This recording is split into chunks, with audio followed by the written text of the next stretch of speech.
Sr. Presidente, Sr. Presidente da Assembleia, Sr. Presidente do Governo, Sr. Vice-Presidente do Governo, Senhoras e Senhores Secretários, Senhoras e Senhores Deputados. Estamos perante um orçamento que, em termos de grandes números, se traduz num aumento de dotação orçamental inicial em cerca de 296 milhões de euros, passando o orçamento regional de 1.743 milhões de euros para cerca de 2.039 milhões de euros.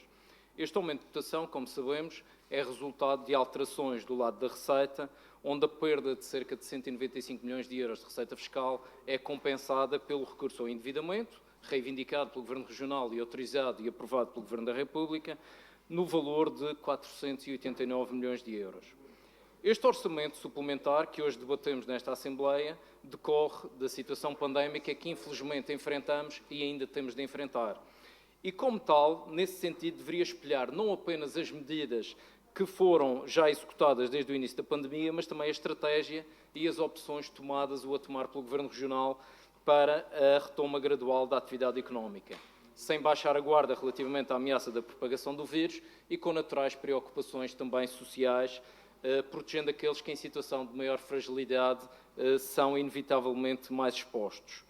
Quando olhamos à proposta de orçamento, verificamos que a grande fatia deste reforço é aplicada no setor da saúde, na ordem dos 115 milhões de euros, e corresponde a medidas já tomadas ou a medidas que o Governo Regional se propõe ainda a executar. Outras duas secretarias, Economia e Inclusão, têm também reforços na ordem dos 33 milhões de euros, no caso da Economia, maioritariamente referente às linhas de crédito que foram disponibilizadas às empresas, e no caso da Inclusão Social e Cidadania, com as medidas de complemento, muitas delas de complemento a medidas nacionais, no caso do layoff, ou também medidas de apoio a trabalhadores independentes e outros apoios sociais. E isto, Sr. Vice-Presidente, resume a grande parcela do orçamento suplementar que decorre do combate à pandemia, todas as medidas já anunciadas.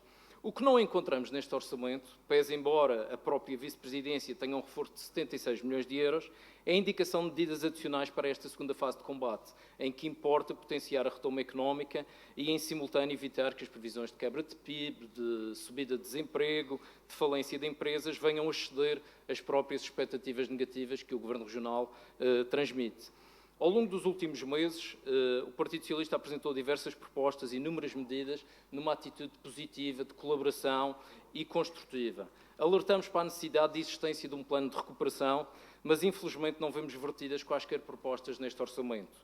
O que mais nos preocupa nem é o facto de não vermos refletidas as nossas propostas, é não vermos propostas do Governo Regional. E para quem tanto reivindicou 300 milhões de euros de endividamento e uma moratória de 48 milhões para 2020, tinha a obrigação de, passados 4 meses, apresentar um plano concreto e medidas concretas para a retoma da economia. Muito obrigado.